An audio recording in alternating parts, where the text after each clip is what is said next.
ก็ในรัสเซียในมายึดในเมืองยูเครนในเรียกว่าหาลาดค่ะเนาะหาเมืองค่ะเนาะหาเวียงใหญ่หาเมืองใหญ่ของยูเครนเขาตกอยู่ในกำมือรัสเซียก็ในอเมริกันถ้าว่าตาที่เฮ็ดให้ยูเครนในรัสเซียกึดตึกกันได้นั่นเนี่ยภายทางยูเครนหรือว่ายอมซุ่มแผ่นดินปันรัสเซียเนี่ยก็ในยูเครนก็ยอมรับค่ะเนาะเมืองตั้งค่ะเนาะก็ในเพราะว่ายอมรับในอเมริกันก็เลยว่ามันมีดังเลือกแล้วเนี่ยเพราะว่าอเมริกันนำจอยยูเครนก็ติ้นซุ่มอยู่ดีเนี่ยหนังคือยูเครนเตรียมซุ่มนำเลยสินั่นในให้ยูเครนยอมซุ่มแผ่นดินมังสุนปันรัสเซียแล้วก็ให้ยูเครนกึดลือปลายว่นตาเดเข้านาโตซึ่งมาก็อเมริกันได้ตื่นเตไปสั่งหับไล่ลองยูเครนได้เข้านาโตเนี่ยครับเนาะตัวโน้ตทำในที่อย่างไรมันมาจุกอยู่ภายรัสเซียเวลาเนี่ยย้อนเบอร์มันคือว่าพอเดสิบตัวยูเครนที่ก็ซึ่งมาก็รัสเซียเนี่ยมันเป็นเมืองใหญ่มันเตรียมย่อมปันยูเครนอะไรง่ายๆแล้วก็รัสเซียเนี่ยต่อสู้สันบังตึกในยาวกว่าที่เลยยูเครนก็ได้ซุ่มนำโดยไหนนะครับอเมริกันก็มันจะหนังประธานาธิบดีโดนัลด์ทรัมป์ผู้นำเมืองอเมริกันก็เลยว่าต่างหนังมันได้ลีกันขึ้นหนังมันได้สร้างขึ้นกล้าขายดอกกันขึ้นเหมือนสนามตั้งยุโรปซึ่งได้ก็ลองจอยแถมยูเครนเพราะว่ายุโรปเขาจอยอะไรเต็มที่ก็ให้ยุโรปเอาปุ่นพรตอนอเมริกันได้ก็จอยมาอะไรกันหน้าเย้าเนี่ยครับเนาะตาที่10จอยกับแถวนั้นมันติไปสังเย้าไรนะสังเสว่าที่อันให้มันเปลี่ยนปังตึกนาโต้เลยรัสเซียเนี่ยก็มันก็ไปถึงข้าวยามไปถูกรีเปลี่ยนนะครับว่าประธานาธิบดีโดนัลด์ทรัมป์ก็ห้องเอาประธานาธิบดีเซเลนสกี้นะผู้นำเมืองยูเครนเสียกว่าอุบนะหลายปอกหลายกำก็ให้ยูเครนยอมซุ่มแผ่นดินก็ในเมืองด้านในยูเครนเนี่ยเตรียมยอมว่ายูเครนเนี่ยเป็นว่าก่อนจะยอมลองซุ่มแผ่นดินนะครับก็ในได้ทำมาด้วยก็ในอเมริกันลาดว่า1ยูเครนที่ได้มีรองเลือกตั้ง2มายูเครนที่ได้ยอมซุ่มแผ่นดินปันรัสเซียอันนั้นเป็นตีอันยูเครนยอมรับอะไรเมืองตั้งค่ะเนาะก็วันมันได้ประธานาธิบดีเซเลนสกี้นั่นออกมายอมรับว่าที่ให้มีรองเลือกตั้งในเสียงปีหน้าค่ะเนาะในปีหน้าเดือนอันที่มาถึงในขยันจำได้ค่ะเนาะที่มีรองเลือกตั้งก็ในขยันเลือกตั้งนั้นให้รัสเซียขึ้นปังตึกให้อเมริกันเขาและยุโรปเขาเข้ามาไปห่มรวมบันเนี่ยสังเกตว่าอเมริกันเขายุโรปเขาเอาห่มรวมบันยูเครนก็ยินดีแต่ที่ให้มีรองเลือกตั้งนะครับเนาะก็ในภายใต้รัสเซียเขาก็ว่าเพราะว่ามีรองเลือกตั้งมาเมื่อไหร่รัสเซียพร้อมได้ขึ้นปังตึกต่อยูเครนนะครับเนาะที่ปล่อยให้มีรองเลือกตั้งก็ในเลือกตั้งก็ในอันเป็นประธานาธิบดีเซเลนสกี้ในเต็มปีแล้วอย่างครับสังเกตว่าเลือกตั้งครับเนาะเต็มเป็นภายอันพร้อมอยู่กึ่งกลางมันนั่นเนาะมันจึงว่าเซเลนสกี้เนี่ยมันเคยเข้านาโต้ก็ในอันตีขึ้นมากกว่าหมายในเรียบเตรียมรัดลองนาโต้อย่างครับก็ในเซเลนสกี้เนี่ยก็มันก็ย่อมภาวะว่าตอนที่เข้านาโต้นั้นมันเป็นความไรนะมันก็เมื่อได้ลองเข้านาโต้ก็ของเขาว่าก็ในเรียนดินอันนั้นก็เหมือนเส้นอันที่โดนเนียครับเนาะโดนเนียในเมืองด้านในรัฐโดนเนียในอันเป็นยูเครนและรัสเซียเขาตึกกันมาข้าวดัง34 ปีแล้วครับเนาะที่นั่นก็รัสเซียก็ยึดไรในหัวปากใน70 ปุ่นครับเนาะหรือหมอก30 ปุ่นในยูเครนตึกอยู่ไว้ก็กล่าวว่าเมื่อประธานาธิบดีเซเลนสกี้ออกมาปืนเผาว่าที่นั่นก็ที่โดนเนียอันตับซึกยูเครนอยู่ไว้ในก็ยูเครนเดถอยออกในขณะที่ถอยตับซึกออกมาแล้วก็รัสเซียก็ให้ถอยออกกับปืนตีนั่นให้เป็นปืนตีการค้าขายอย่าไปให้เป็นปืนตีอันมีตับซึกทั้งสองฝ่ายนะครับเนาะที่นั่นฝ่ายทั้งรัสเซียได้ไปยอมรับนะก็ยูเครนได้รับว่า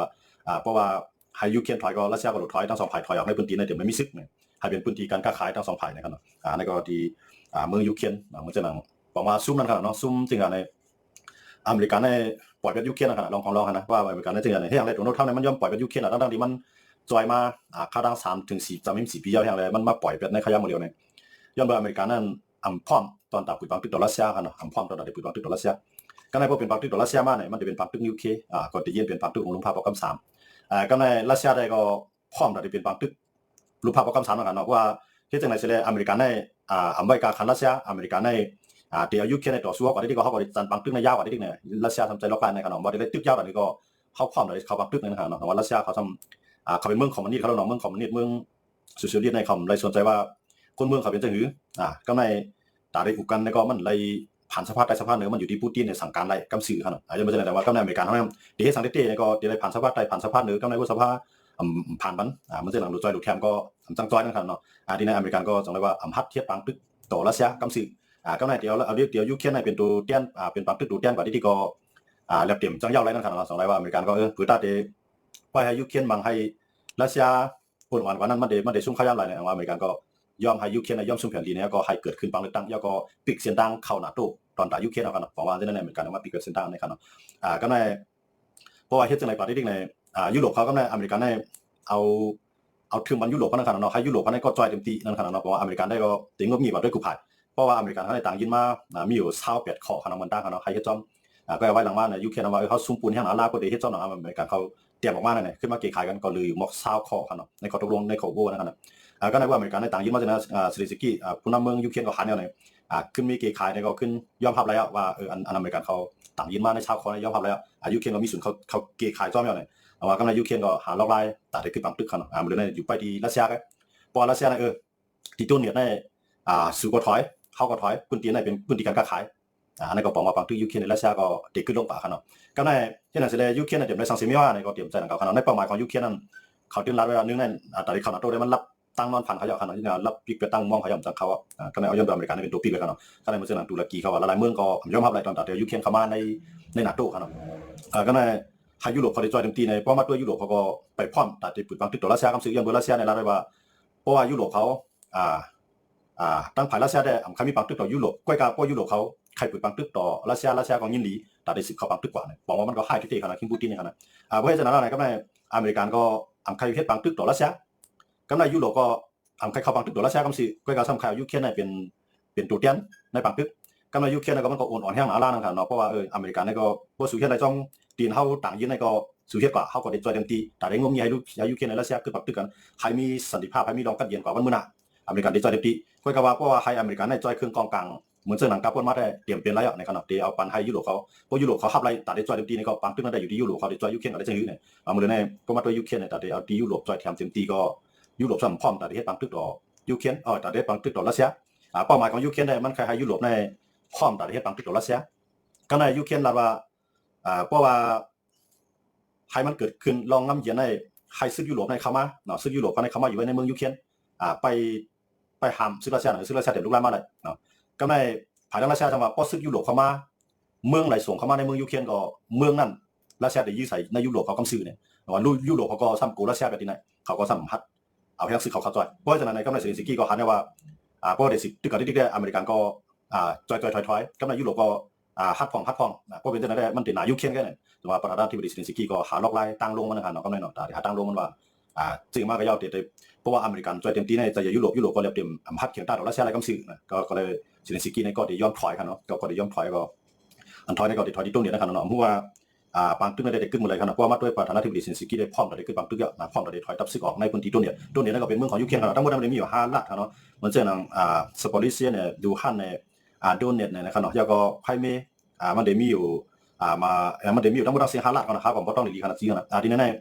ยูเครนก็บอกว่ายอมให้รัสเซียเขาในอยู่ย้อนเบอร์รัสเซียเขาในผู้ขำไล่ล่าก็ในคาดังปังตึกคาดัง34ปีในเขาเสียงนำแห่งนาลาอย่างเนาะมือคำเขาหมักมือจุนยามเขาโกนเขามาตายเป็นล้านนะซื้อเขาก็ใ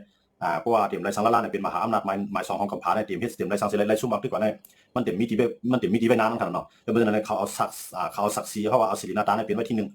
เพราะว่ายูเครนพร้อมแต่ได้รับมือบางตึกก่อนที่รัสเซียก็ได้ตึกก่อนที่เตรียมย่อมขึ้นแล้วก็ในอันมาจอยมันเหมือนจะหนังยุโรปเขาจะในก็สัมภาษณ์เราแห่งซึกเขาเข้ามาจอยนะครับเนาะแต่ว่าเซเลนสกี้ได้ฮัดเต็มที่พร้อมแต่ได้บางเต็มที่เพื่อกับว่าข้อหาซึกอเมริกันก็พัดจอยก็ในซึกยุโรปยุโรปเขาในก็ยันเมืองเขาในเป็นเมืองหลายเมืองมาโคมกันเป็นสหภาพยุโรปนะครับเนาะบางเมืองในใครจอยยูเครนใครส่งแห่งซึกจอยมันจะหนังโปแลนด์ว่าฟินแลนด์ว่าหลายเมืองว่าจะในเขาได้พร้อมแต่ได้แห่งซึกเขาจอยยูเครนก็กับว่าหลายเมืองอันใหญ่เช่นนั้นซ้ำอัมพัดเขาขนาดมันจะหนังฝรั่งเศสลาว่าเดียวแห่งซึกเขาจอยยูเครนต่อถึงวันไม่ได้ฝรั่งเศสก็อัมพัดเขาจอยอังกฤษก็ลาว่าเดี๋ยวยังซื้อเข้าใจยูเครนต่อถึงวันไม่ได้อังกฤษก็พัดเข้าใจเพราะเป็นฉะนั้นในยูเครนก็หันว่ายุโรปเขาอเมริกันเขาในเอายูเครนเฮ็ดปังตึกตัวแก้มไปเนี่ยแต่ว่ายูเครนก็หาล็อกไล่งบมีต่องบมีต่ออเมริกันแล้วก็งบมีต่อยุโรปแล้วก็เพราะมันกว่าอะไรเตี้ยๆแล้วก็ย่อมซุ่มนะครับย่อมซุ่มสิเลนาตายก็ลองนึงนะอีกก็ตัดเปในรัสเซียมันก็เป็นความละเอียดขนาดก้อนนึงเป็นมหาอำนาจก้อนนึงเป็นเมืองเล็กๆเมืองนึงก็ในมาบังกันในมันหลักยามอะไรครั้ง34 ปีเนี่ยก็เลยว่ากัดเตี้ยแข็งเตี้ยอยู่เยอะขนาดก็มันทำมายุบย่อมดีพลังยุบย่อมดีอเมริกันเนี่ยพัดปืนบังตึกตัวรัสเซียกำสื่อ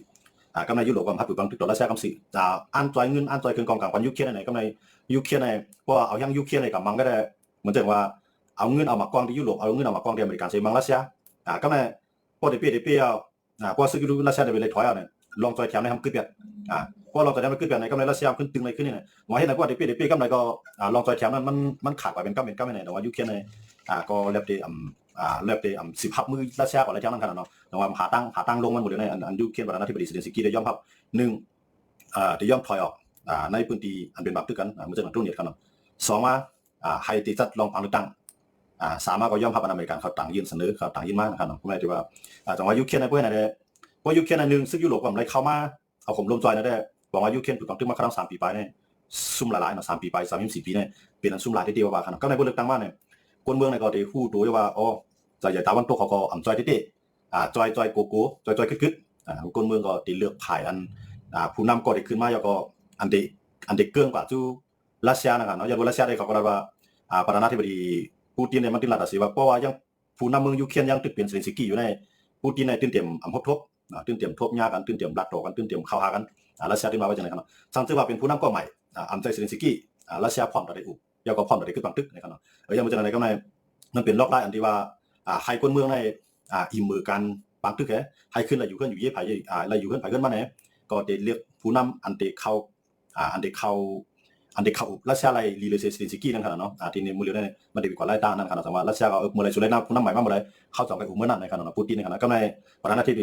ธิบดีเซเลนสกี้ว่าพวกที่อุรัสเซียในพวกอะไรอุปูตินในอุนะพวกอุในก็ทีไรเอาตัวเตี้ยอุแวกว่าเอาประธานาธิบดีเซเลนสกี้ก็ผมชื่อในเตรียมอุพวกอุก็ไฮไลท์อุปูตินย้อนเบิกคนสั่งการในเป็นปูตินไว้เนี่ยมันจะหลังเซเลนสกี้ก็พร้อมตัดอุปูตินก็ปูตินก็สั่งพร้อมตัดต่อหน้าเสด็จอุกันตั้งเซเลนสกี้นั่นขนาดเนาะอันนี้ก็เฮ็ดให้ยูเครนเขาก็มีตั้งเลือกขนาดที่สิบเอ็ดปักตึกยาวอันนี้ที่ก็คนเมืองก็ทุกใครขนาดเนาะเดี๋ยวเมืองยุโรปเขาเมืองยูเครนเขาในเมืองเขาสำคัญที่หางอาลาครับรัสเซียสมังเวทนำว่ามังเวทไฟว่า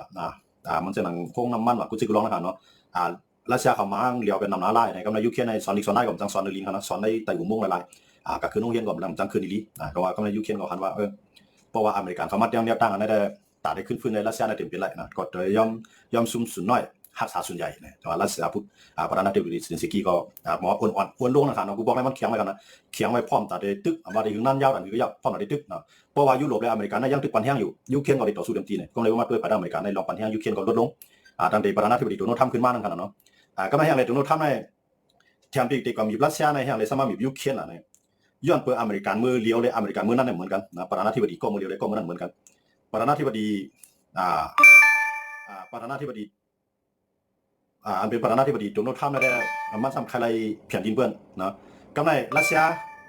เขาขี่ก็สำคัญอะไรแผ่นดินเปิ้ลก็ในอเมริกาในก็ใครก่อนเนี่ยตั้งขี่ในรัสเซียในใครได้แผ่นดินเปิ้ลเนาะใครได้แผ่นดินเปิ้ลเหมือนจะหนังใครได้คลองเดนมาร์กเนาะใครได้คลองมิสโกเนาะหลายๆเมืองเดียนอันมันใครในก็ในใครได้คลองเวเนซุเอลาเนาะยันเบอร์มันมีเนี่ยตั้งใครบ้านเมืองเปิ้ลเลยตีกันนี่เปิ้ลกำจังเอาก็ในนะตีกันนี่ว่ารัสเซียเขาลุกล้ำกับแผ่นดินเปิ้ลตีกันนี่โดนในกำไรยันเบอร์สังยันเบอร์โดนัลด์ทรัมป์ก็มีเนี่ยตั้งไปบนใครลุกล้ำกับแผ่นดินเปิ้ลเนาะที่เราก็ใครได้เมืองแคนาดาเนาะแคนาดาทั้งเสียงในอ่านออกมาเป็นเมืองของอเมริกาก็แคนาดาความย่อของเขาเนาะก็ในมันจะหนังเดนมาร์กนะมันจะหนังคลองปานามาเนาะทีนี้ก็ใครไล่ก็ในมันจะหนังเวเนซุเอลาในอเมริกาในห้างแฮนด์ซื้อกว่าเนาะห้างแฮนด์ซื้อกว่าทั้งหลายอันนี้ก็พร้อมตัดดีกว่าปวดเปียดนิโคลัสมาดูโรครับเนาะผู้นำของเวเนซุเอลายันเบอร์มันก็มียังอ่านตัดดีใครของเบอร์เลยสัมติว่ารัสเซียในใครของยูเครนดีกับเตียกรัสเซียกับอะไรรัสเซียก็ว่าสัมติว่าทั้งมันขึ้นกันเนาะก็ในพวกมันกว่าที่นั่นเนี่ยผมว่ามันก็ย่อมปล่อยยูเครนอ่านตัดดีกว่าเอาเมืองใหม่ทั้งนะเมืองหลายๆมันจะหนัง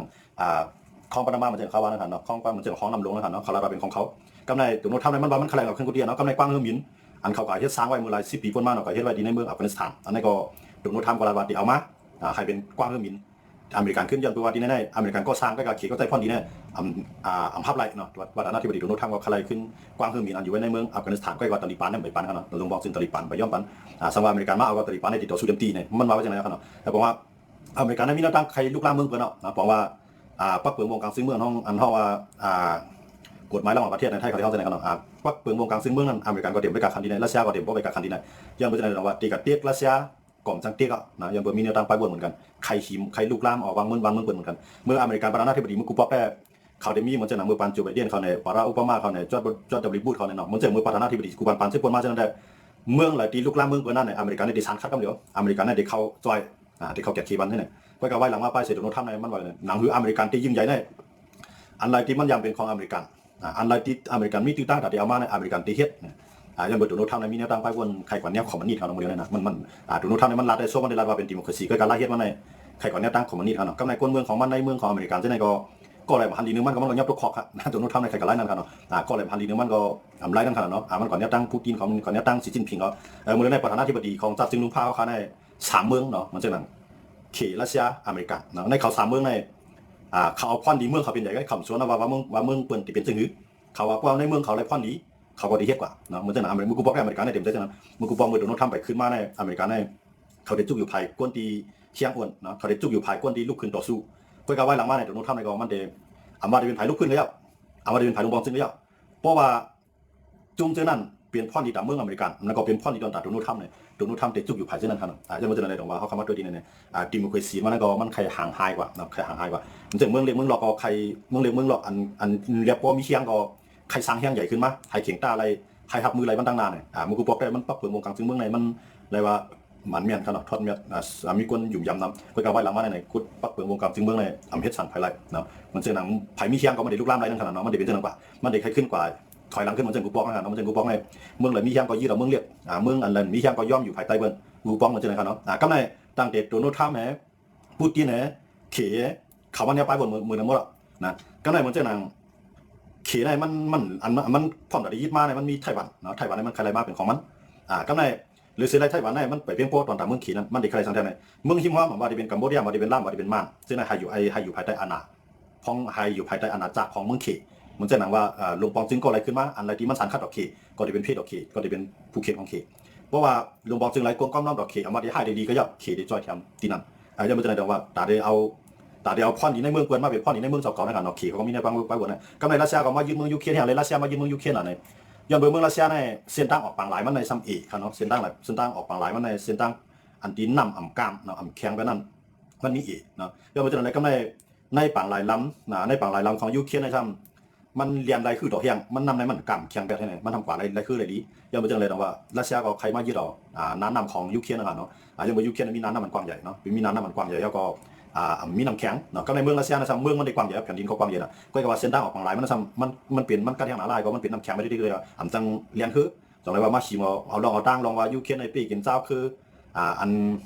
รักความรัสเซียเนี่ยเมื่อเจ้ามันเอาเขาอ้างว่าหลวงปองจึงยูเครนในกับปีกินกวนเจ้าคือเรียกอันใจภาษาความรักของรัสเซียเนี่ยแต่ว่ารัสเซียก็ร้องในเข้ามาอย่างเมื่อเช้าเลยนะเพื่อการไหว้หลังมาในเอาลองฝั่งหลายในเสียเข้ามาเนาะก็ในก็บีบมาเนี่ย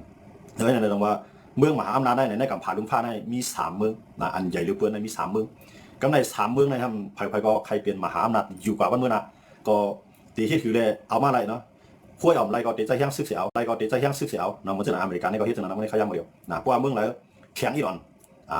เขาก็เตะใจแห้งซึกเนาะก็ได้มันจะนั่งแข็งเมืองนึงมันจะนั่งขี่เขาลัสเซียเขาเพราะว่าอเมริกันในเขาอยู่ที่อเมริกันในเด็กใครก็ซิมเวเนซุเอลาครับซิมเบียดลงบอลถึงเขาเพราะว่าอเมริกันในก็ซิมในนิโคลัสโมดูโรอันเป็นประธานาธิบดีของเมืองเวเนซุเอลานั่นก็ในอเมริกันในก็เด็กกับพวกลงบอลซึ่งนิโคลัสโมดูโรครับแล้วก็เดี๋ยวลงบอลซึ่งก็อันเกินกับสู้อเมริกันนั่นขึ้นมาเตี้ยนก็ได้บอกว่าเพื่อจะนั่นไรในพวกอเมริกันที่ไรจะนั่นในเมืองเวเนซุเอลาในเป็นเมืองอันมีน้ำมันนำที่สุดในลุมผ้าแต่ว่าน้ำมันในก็ได้เข้าสู่อเมริกันเพราะนั้นในอเมริกันก็กระโดดขึ้นล่างเลยเนาะก็ในก็ขายเครื่องกองกลางเป็นเวเนซุเอลาเขาแล้วก็ลงปองจึงอันพร้อมเฮ็ดจอมอเมริกันอันพร้อมกล้าขายโดยอเมริกันอันพร้อมถ่อมกล้าอเมริกันก็ได้เป็นอุ้ยดีอเมริกันกว่าแต่ว่ารัสเซียในขีดนี่ก็สบายใจก็ไม่พวกอเมริกันก็เลยเวเนซุเอลาในพวกอเมริกันในกับพวกในนิโคลัสโมดูโรในก้นเมืองเวเนซุเอลาในตีอันกันโจมซื้อเสพปันแห่งอเมริกันย้อนตัวเมืองเวเนซุเอลาในเป็นเมืองสัตย์ที่ของเมืองหนึ่งในหลุมพรางในการเมืองตั้งกันเนาะเมื่อนั้นย้อนไปเขามีน้ำมันนำในอเมริกันในมากโคมกันนั่งเขาทางอเมริกันมากขุดน้ำมันก็กล่าวว่าเสพนิโคลัสโมดูโรในขึ้นมาเป็นประธานาธิบดีในมันสามารถลืบแบบอเมริกันเนาะลืบอเมริกันให้อะไรอเมริกันทำยืดแบบเมื่อนั้นก็ทำจังยืดเนาะยังเบอร์ปักเปิงวงการซึ่งเบื้องนั้นมันแข็งแข็งเมื่อนั้นกันเนาะอันจังลุกล่างกันเลยก็ในรัสเซียเขาขี่เขาก็ปันเที่ยงนิโคลัสโมดูโรเล็กเนาะก็ในนิโคลัสโมดูโรในก็เอาดั้งตัวแทนที่รัสเซียเขาขี่เขาเล็กในก็ในอเมริกันก็มาหันว่านั่นมันเป็นเมืองอันตีซ้ำเมืองอเมริกันในมันหลุดไล่จุกอยู่ภายอเมริกันในอยู่หน้าพักตูเขาเสด็จกับปันเที่ยงกวนคังวานเขาในกวนต่างเฮือนในอำไรอเมริกันว่าจะในการประธานาธิบดีโดนัลด์ทรัมป์โมเดลในกันนะมุกบอกได้มันมีส่วนภายส่วนมันเมืองภายเมืองมันเกี่ยวกับอะไรเกี่ยวเมืองอะไรเฮ็ดกับเมืองนั้นอะไรเนาะก็การอเมริกันโมเดลนั้นจะเช่นนั้นมันจะหนักขี่ก็มันกันขนาดมันจะหนักขี่ในเมืองอันอยู่จำมันเสียได้ซ้ำกับเปลี่ยนใจตั้งตาวันตกเนี่ยขี่ก็ที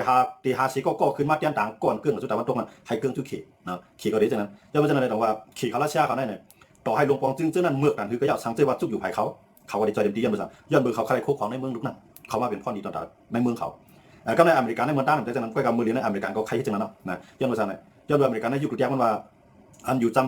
ำขี่ในอะไรกินตั้งหลายอย่างเลยอันอยู่จำเข้าในซ้ำเข้าติดปล่อยเกึ่งกับสุดท้ายมันเข้าติดปล่อยเกึ่งกับทุกขี่เขารัสเซียเขาล่ะอันในความหมายของมันครับเนาะอันในความหมายของอเมริกันโดนัลด์ทรัมป์ก็มาเลยแต่ว่าอเมริกันในมันเราว่าต้องเอาอเมริกันให้มากกว่าเอามาได้ไปเจอมากก็อยากให้อเมริกันยิ่งใหญ่ไปก่อนเตรียมมีภัยให้ก้นเปลี่ยนอเมริกันอะไรเนี่ยครับเนาะจังเลยว่าเป้าหมายมันได้มาเลยในห้างเฮียนคือตึกเนาะเฮียนซึกในก็นับผมเหมือนมันครับเดี๋ยวเฮียนซึกในคืนพังเอาครับนะที่โดนัลด์ทรัมป์มันออกมาลัดครับมือว่าครับเนาะเดี๋ยวเฮียนซึกในคืนพังเพราะเฮียนซึกคืนพังในบอกว่าพร้อมเดี๋ยวเฮียนซึกในเขาซิมเมืองนั่นกันเนาะเขาซิมเอาเมืองนั่นจะเอามาเป็นของมันก็กับซิมเป็นลงบอลจึงก็ในพวกลงบอลซึ่งมันต่อสู้ในตีปืนบางตึกก็ในพวกปืนบางตึกในเดี๋ยวเอาเครื่องกองกลางนั่นกับปันผายอันลุกขึ้นต่อลงบอลซึ่ง พื่อนนั้นก็ในเมืองเวเนซุเอลาเนี่ยมันจะมีอยู่มันจะมีไผ่ซานคัดในไผ่ลงบองซึ่งเขาดูเนาะไผ่ซานคัดในอะไรถูกลงบองซึ่งในเตี้ยมาแห้งไหนอ่ะนะก็ในแต่ได้ลุกขึ้นลงบองซึ่งในมีตั้งดึกจะหาตั้งอะไรแต่ได้ลุกขึ้นอะไรนะก็ในพวกเก็บแข็งไม้แห้งนั่นก็นิโคลัสมาดูโรนั้นยอบตกขอกในนั้นก็ลืมออกนอกบ้านนอกเมืองก่อนเนี่ยพวกออกก็ยอบตกขอกในก็ในอเมริกันก็มีแนวตั้งไปบนว่าไผ่อันไรถูกเทียไทยเนี่ยเขาได้เข้ากับพวกแบบอันเป็นลงบองซึ่งใครเอาคนก่อนในขึ้นมาก็ในขี่คาราเซียก็ทำลายบาเรือเนี่ยขี่คาราเซียเนี่ยก็จริงมากก็ยอตาเตจอยเทียมเมืองเวเนซุเอลาหนังคืออเมริกันนั่นเตรียมป่วนเป็นเมืองบนนั้นขี่ในรัสเซียในเตจอยนิโคลัสมาดูโรเต็มตีนะครับเนาะเมื่อนั้นนิโคลัสมาดูโรก็ยังซึ่งมันจะมีหมอก200,000ครับนะก็ยังซึ่ง200,000อเมริกันในส่งกันเมื่อนั้นมันถึง20,000ไงนกหมอก10,000ปลายก็ว่าเครื่องบินในมันส่งกันให้เครื่องคือต่างเครื่องบินใน2ลำ1ลำในต่างไรเครื่องบิน90ลำเนาะคือ1ลำในต่างเครื่องบินไร90ลำสมกับ2ลำครับเนาะนั่นก็บอกว่า92 98ครับเนาะในว่านำดิเตกันเนาะก็ในพวกไปนั่นเนี่ยมุฮัมมัดด้วยใน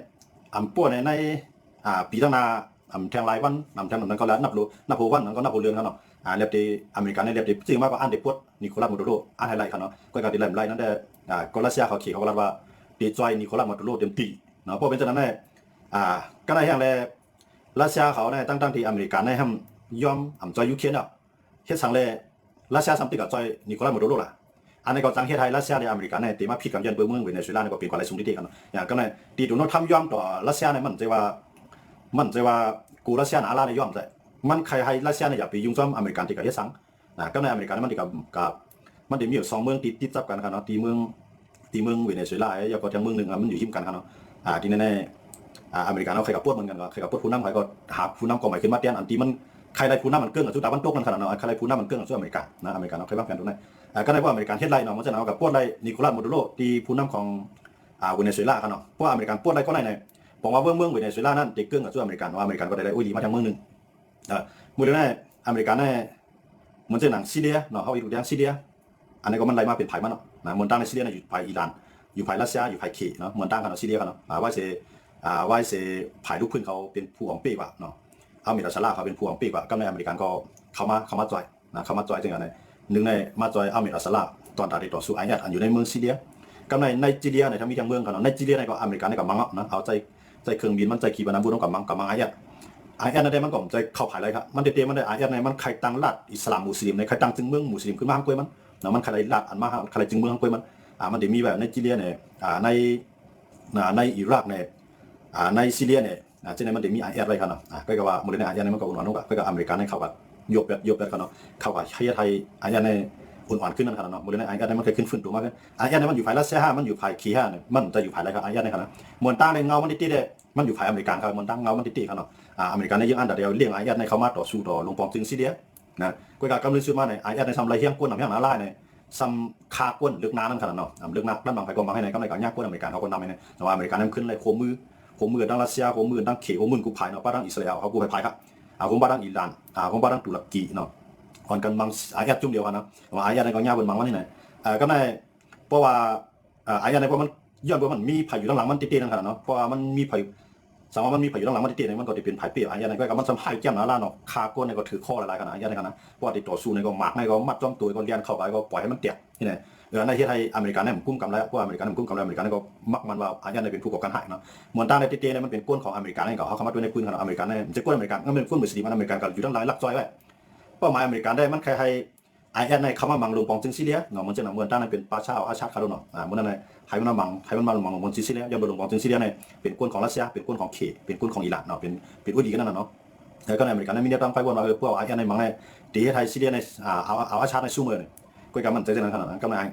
พวกเผื่อเขาเลยมีกองกลางมีตับซิกขึ้นมาในในมันหายอย่างนั้นละจะว่าเขานุ่งโคซิเขาโดนในขณะเขานุ่งโคก้นเมืองนุ่งโคอาญาธรรมดาในก็ก่อการให้จริงๆนะครับเนาะก็ไม่ใช่ในเซเดอเมริกันในกุ้มกำไรเพราะอเมริกันกุ้มกำไรอเมริกันก็ปืนเผาว่าในเป็นผู้ก่อการให้ในโคมือกูผายก็มังเนาะแต่ว่าก็เรื่องว่าในก็เลยเตียกันกว่านะว่าที่ก็อยู่ในเมืองอะไรก็อยู่เป็นกลุ่มเป็นควันที่รอมันใจไร้ทั้งขนาดเนาะสังเกตว่าเขามีเมืองไหนเมืองหนึ่งอยู่ด้านหลังอะไรก็เขาก็ดีอยู่แล้วก็ในอเมริกันเนี่ยเขาได้ตีมันกับมังในจีเรียครับเนาะในจีเรียในเต้นหลวงปองจึงในจีเรียในเปลี่ยนมือเลยในเป็นอุดีของอเมริกันเนาะในยันไล่ตั้งหัวมือของตัวโน้ตทำในก็ไล่ตั้งหัวมือที่ในจีเรียก็ในอเมริกันก็เอาเครื่องนักในปันลงปองจึงในจีเรียตัดที่มังอันอยู่ในจีเรียกันเนาะอันเป็นซีเรียกันเนาะจีเรียมันเหมือนจีมันต่างกันจีมันเหมือนกันอันนึงในจีเรียอันนึงซ้ำซีเรียจีมันออกเสียงคล้ายกันเนาะคล้ายเหมือนกันนิดนึงก็ว่าในสองจึงเมืองในมันมีจุ่มกันอเมริกันอเมริกันก็กำมังนำมือหลายบ้านปนมากกว่ากำมัง เอาขีปนาวุธในหน้าปากลูกมันนะก็ยื้อใส่พื้นที่ของไอเอสในกับฆ่าก้นอเมริกันใน2 ก้อนเนาะนะฆ่าก้นซึกอเมริกันอยู่ในเมืองอเมริกันนั่นเนาะเขาเปลี่ยนก้นเมืองธรรมดาก็ว่าเขาลักค้านั่นกันเนาะก็ในอเมริกันเขาพูดมาว่าเปลี่ยนก้นของประเทศเนี่ยเพื่ออเมริกันเขาเจ็ดซีมาเนี่ยพูดว่าเป็นก้นของไอเอสก็ในอเมริกันมาตอบแทนขึ้นกันนะมาตอบแทนไอเอสมาตอบแทนในบอกว่าเพื่อนก้นปตาย2 ก้อนเขาหายวันตายในหูลายปากเขาทำอะไรในเขาขีปนาวุธในปากลูกครับยื้อใส่ในเมืองซีเรียกันเนาะเมืองในมือว่าซ้ำยื้อใส่ในซีเรียเนาะมือหลายมันพ้นมาซ้ำยื้อใส่ในซีเรียอันนั้นอเมริกันเนาะอย่างในวันไหนก็ในแต่ว่าอเมริกันเนี่ยเขาคำว่าด้วยอเมริกันพกกำไรเลยอเมริกันมือกูพกนั่นตึ้งเตี่ยวเหมือนกันเนี่ยมันแสดงว่าเมืองอะไรลงปองจึงนั่นก็คล้ายๆกันอย่างการเมืองกับคนเมืองมันก็อย่างสังเกตว่าที่เป็นพ่อนี่ต่ออเมริกันก็ตึ้งตีฮิตก็ไม่เขาอยู่ในแจ้งเนี่ยมันจะหนังไทยเลยกัมพูชาบางกันเนี่ยพอมาด้วยนำความรายหลักของตัวโน้ตทำเนี่ยมันปั่นแห้งกัมพูชาเนาะพอมาด้วยรายหลักมันก็ว่าเนาะมันลองว่ากัมพูชาเป็นกวนเลี้ยงแก้มคอเซ็นเตอร์กัมพูชาเป็นกวนก็พิษว่างหมากกันตั้งกันเนี่ยอเมริกันนำรัดป้ายขออเมริกันมันจะนำประธานาธิบดีโดนัลด์ทรัมป์ในระดับไทยเนี่ยเป็นก้นก็ยืนตั้งย่อก็ลองซึกไทยเขาอย่างเงี้ยหมากฉะนั้นมันเป็นพี่กลางๆไว้ใจลองตั้งใจเฮ็ดอันนั้นเนี่ยโดนัลด์ทรัมป์ในว่าด้วยรายล้านมันเนี่ยมันเป็นเหมือนหนังเขาคังโดนัลด์ทรัมป์มันเขาคังอะไรแบบใครเหมือนจะหนังรายล้านมันใครจุกอยู่ภายกัมพูชานั่นขนาดเนาะที่นั่นก็มันก็จะมีแผนของมันย้อนภาษาในตั้งด้านนี้มันก็หัวกัมพูชาในแผ่นภายก้อนนี้มันเป็นผู้ลุกล้ำแผ่นภายก้อนนี้ว่ามันเป็นก้นก่อนเรียกว่าแกงเขาเซ็นเตอร์อย่างไรโดนัลด์ทรัมป์สร้างเหมือนหนังทางจุกไว้อยู่ที่ภายจุกไว้อยู่ที่ภายกัมพูชาล่ะเนี่ยย้อนภาษาย้อนเปิดกัมพูชาในกับห้องมันไทยมันเข้ามาขึ้นเนาะไทยมาห้องอเมริกันให้เข้ามาในเมือง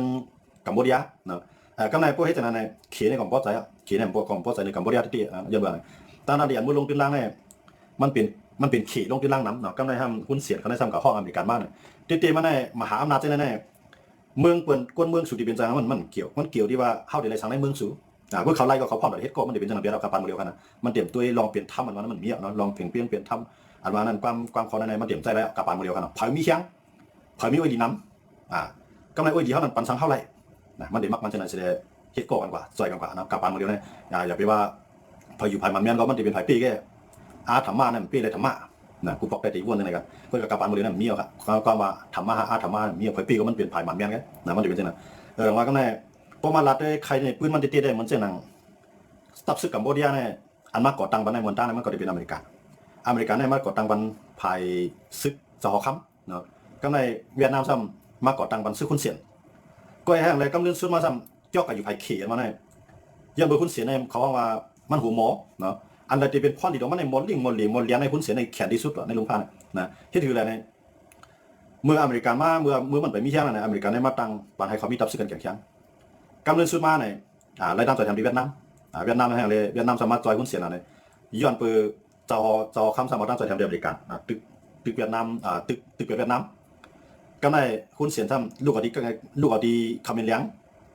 ซ้ำกับห้องเวียดนามเข้ามาตึกเป็นคำเลี้ยงเนาะตั้งด้านที่มันเป็นคำเลี้ยงที่มันในหุ้นเสียในกันนะคิงหุ้นเสียในเป็นคำเลี้ยงก็การมันซ้ำกับห้องเวียดนามเข้ามาตึกเป็นคำเลี้ยงก็ในตึกคำเลี้ยงในเวียดนามก็เป็นฝ่ายปีก็ในตึกกันเหมือนจะนั่งเวียดนามในปันแห้งหุ้นเสียแล้วก็นะก็ในอเมริกันในปันแห้งเสียหนูปันแห้งสาวคำเสียหนูที่ในเขาขึ้นบางกันมาได้ในต่อถึงอเมริกันในก็เลยเป็นถ่ายซุ่มกันนะบางตึกในเมืองกัมพูชาในก็อเมริกันเป็นถ่ายซุ่มเวียดนามครับที่ในอเมริกันกับซุ่มเวียดนามหล่ะในก็ในเผื่อเวียดนามมือจ้าในไทยในจุกอยู่ภายอเมริกันเนาะไทยในจุกอยู่ภายอเมริกันยาวก็ต่อสู้เวียดนามก็ในอเมริกันในก็มาตั้งตับซึกในเมืองไทยเนาะที่อุตภาวเอาเครื่องกองกลางสังสิงในกว่ายื้อใส่เวียดนามในเมืองกัมพูชาในกันนะก็ในเผื่ออเมริกันซุ่มบางตึกเวียดนามเอาเนี่ยที่ในอเมริกันซุ่มหล่ะในย้อนไปก้นเมืองของอเมริกันซึ่งมันอยู่ซุ่มแต่ก้นเมืองอเมริกันในหันว่าก้นซึกอเมริกันในตายนำหนาห้องไรสังมาเตี้ยไข่ลงปองซึ่งเขาในถอยตับซึกก็ในพวกอเมริกันในถอยตับซึกออกเมื่อปุ๊บใ